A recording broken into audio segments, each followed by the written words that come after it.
ज्ञान गंगा गीता दर्शन।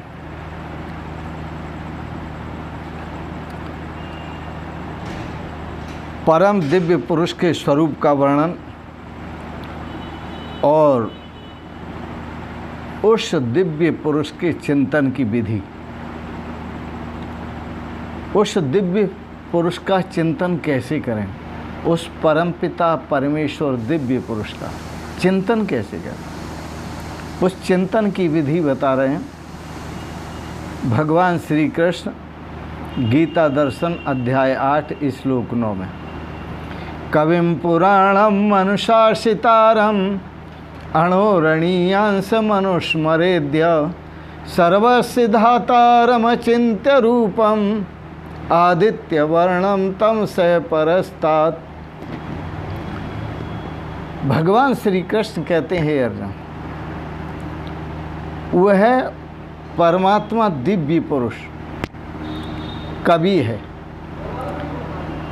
कवि का अर्थ होता है सर्वज्ञ। वह सब कुछ जानता है, सबको जानता है, सब प्रकार से जानता है, सब तरह से जानता है। कवि का अर्थ होता है कवि दृष्टा। वह सबका साक्षी है, उसकी दृष्टि से कोई बचा नहीं है। कवि का अर्थ होता है मनीषी। वह सबका ज्ञाता है। सोचिए, विचार कीजिए, भगवान श्री कृष्ण उस दिव्य पुरुष के चिंतन की प्रक्रिया बता रहे हैं, चिंतन की विधि बता रहे हैं, ढंग बता रहे हैं। आगे पुराणम, वह परमात्मा पुराण है। पुराण का मतलब है अनादि, उसका कोई आदि नहीं है। जिसका कोई आदि नहीं होता उसका कोई अंत ही नहीं होता। तो परमात्मा सर्वज्ञ है। चूँकि वह स्वयं ही सब कुछ है, तो स्वयं ही स्वयं को जानता है, इसलिए वो सर्वज्ञ है। परमात्मा दृष्टा है, साक्षी है, सबको देख रहा है। चूँकि वह स्वयं ही सब कुछ है, इसलिए सबको देख रहा है। परमात्मा कबीर मनीषी ही, वह सर्वज्ञ परमात्मा मनीषी है, सबका जानने वाला है। क्योंकि वह स्वयं ही सर्व है, इसलिए वो सबको जानता है। वह पुराण है, वह अनादि है, उसका कोई आदि नहीं है और उसका कोई अंत भी नहीं है। उसकी कोई तिथि नहीं है, डेट नहीं है, उसका कोई समय नहीं है। वह अनादि है और अनुशासितारम, वह सर्व का नियंता है। सर्व का नियंता, सबका शासक, सर्व का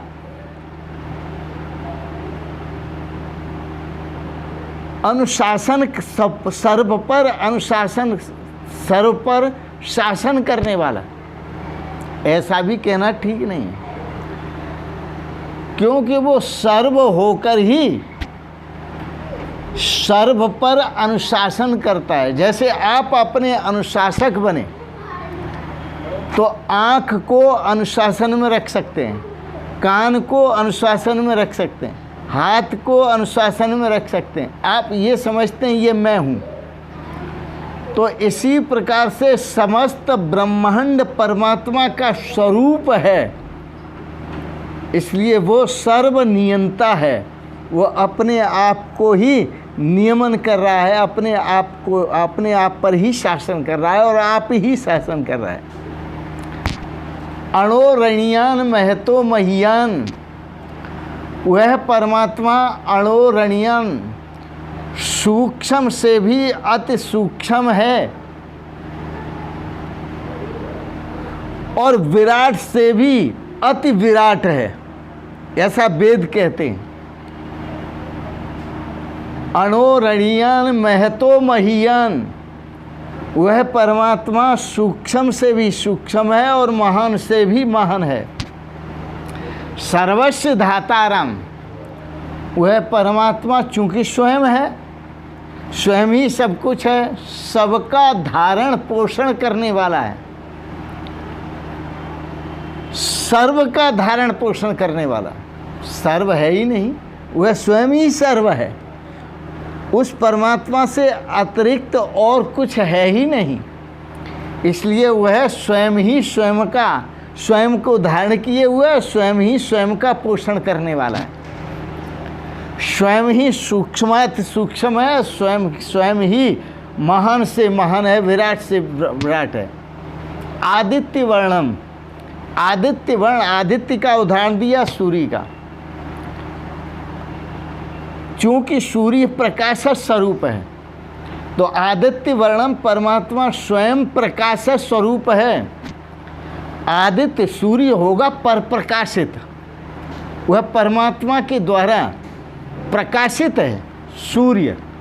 पर आदित्य का उदाहरण दिया कि आदित्य वर्णम परमात्मा स्वयं प्रकाश स्वरूप है, वह किसी के द्वारा प्रकाशित नहीं है, क्योंकि स्वयं ही प्रकाश है और स्वयं ही प्रकाश देने वाला है। प्रकाश को प्रकाशित करने वाले भी स्वयं है और स्वयं प्रकाश का मूल कारण भी स्वयं है। आदित्य वर्णम नित्य चेतन है, क्योंकि वह नित्य चेतन है, उसमें जड़ता नहीं है, नित्य चेतन है, प्रकाश स्वरूप है और तमसः परस्तात् अविद्या से परे है, और थोड़ा नहीं अति परे।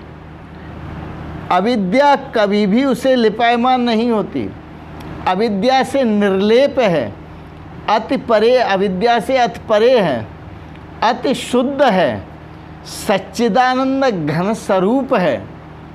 वह परमात्मा का स्मरण, जो सच्चिदानंद घन स्वरूप परमात्मा है, उसका स्मरण करना है।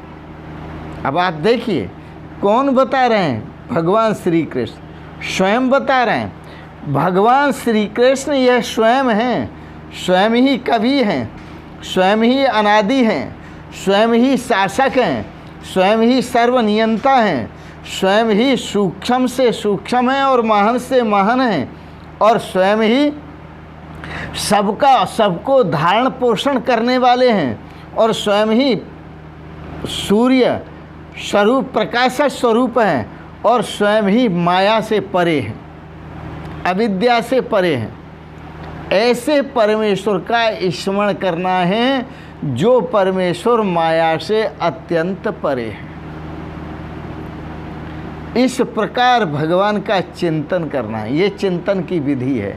किसने बताई? भगवान श्री कृष्ण। भगवान श्री कृष्ण मानो अपने स्वरूप का ही वर्णन कर रहे हैं कि मैं ही कवि हूँ, मैं ही पुराण हूँ, मैं ही अनुशासक हूँ, और मैं ही सूक्ष्म से सूक्ष्म हूँ और महान से महान हूँ, और मैं ही सबका धारण पोषण करने वाला हूँ, और मैं ही प्रकाश स्वरूप हूँ, और इस माया से अविद्या से अत्यंत परे हूँ। आप समझना चाहें तो समझ लें, इस प्रकार आप चिंतन करें जैसा भगवान ने कहा। आज इतना ही। और आपने जो भी गीता दर्शन पर दार्शनिक विचारों को श्रवण किया, इसके लिए बहुत बहुत अनुग्रहित हैं। आपको अच्छे लगे विचार, इनको सब्सक्राइब करें, लाइक करें और शेयर करें।